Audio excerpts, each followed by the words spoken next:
Hello guys, मैं हूं रहमत और आपका वेलकम है एक बार फिर से रिव्यू चैनल पर।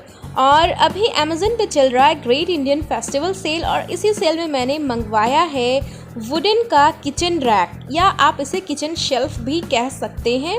और आप इसे किचन में ही नहीं, कहीं भी अपने लिविंग रूम, बेडरूम या ड्राइंग रूम कहीं भी यूज़ कर सकते हैं। मैंने ये शेल्फ मंगवाया है किचन के लिए और मैंने अभी इसकी अनबॉक्सिंग नहीं की है, ये आपके सामने होने वाला है। और ये बहुत ही अच्छे से कार्टून बॉक्स में पैक होकर आया है। इसकी जो पैकेजिंग है मुझे ऊपर से अच्छी लग रही है। और जो ये मैंने रैक मंगवाया है इसका प्राइस मुझे अभी ग्रेट इंडियन फेस्टिवल सेल में मिला है 1399 में। और ऐसे इसका प्राइस जो है वो 1900 से 1800 तक का रहता है। तो मैंने इसकी अनबॉक्सिंग कर दी है। मैंने इसे नाइफ से और सीज़र की हेल्प से बॉक्स को कट कर लिया है और अंदर से ये बहुत ही अच्छे से मुझे रिसीव हुआ है। अंदर में थर्मोकोल भी है और साथ साथ इंस्ट्रक्शन भी है जिसे पढ़कर आप आसानी से इसे असेंबल कर सकते हैं। और अंदर में जो इसकी क्वालिटी भी मैंने देखी है ये वुडन शेल्फ की, वो उसकी क्वालिटी काफ़ी स्टर्डी है, स्ट्रॉन्ग है और इसका सारा बिल्डअप जो है वो बहुत ही अच्छा है। आप इसे मंगा सकते हैं और इजीली असेंबल करके अपने किचन, बेडरूम या ड्राइंग रूम कहीं भी इसे लगा सकते हैं।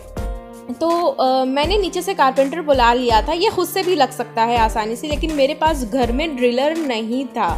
तो इसे लगाने के लिए ड्रिलर होना चाहिए या हथौड़ा होना चाहिए, मेरे पास नहीं था तो मुझे बुलाना पड़ गया। इसको बहुत ही ईजिली असेंबल कर लेते हैं। इसके साथ जो कांटी होती है, नेल्स होती है और सारा कुछ इसके बॉक्स के अंदर रहता है। 16 से 20 नेल्स, इतना इसमें नेल्स प्रोवाइड रहता है, कांटी प्रोवाइड की हुई रहती है कि ईजिली ये जो शेल्फ है ये असेंबल हो जाता है। और ये ब्लू वुड का है और ब्लू वुड की जो चीज़ें होती हैं ना वो अच्छी होती हैं, स्टर्डी है, स्ट्रॉन्ग है। तो मैंने एक कारपेंटर को बुलाकर इसे असेंबल कर लिया। इन भाई साहब को भी समझ में नहीं आ रहा था कैसे लगा, पर जो इंस्ट्रक्शन मैंने पढ़कर इन्हें समझा दिया, भैया ऐसे करो, और उन्होंने बहुत ही ईजिली इसे लगा दिया। तो और इस पर गाइड के लिए 1 2 3 4 इस वुडन रैक पर भी लिखा हुआ होता है जिसे आप आसानी से देखकर लगा सकते हो।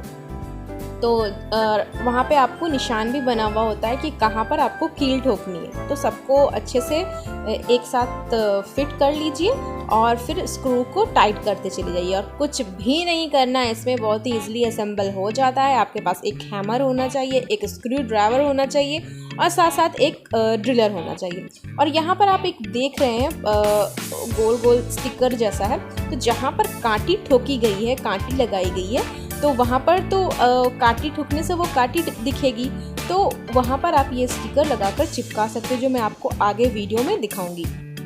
और यहाँ पे आप देख सकते हैं कि मैंने अपना ये रैक को किचन में असेंबल कर दिया है और ये इसका फाइनल लुक है। अगर आपको मेरी वीडियो पसंद आई तो, और आपको कुछ भी हेल्प हुआ तो, हेल्प तो हुआ ही होगा ना, तो हेल्प हुआ तो प्लीज़ मेरे चैनल को सब्सक्राइब करें, लाइक करें और इस वीडियो को जहाँ तक हो सके शेयर करें, किसी ना किसी का हेल्प होगा।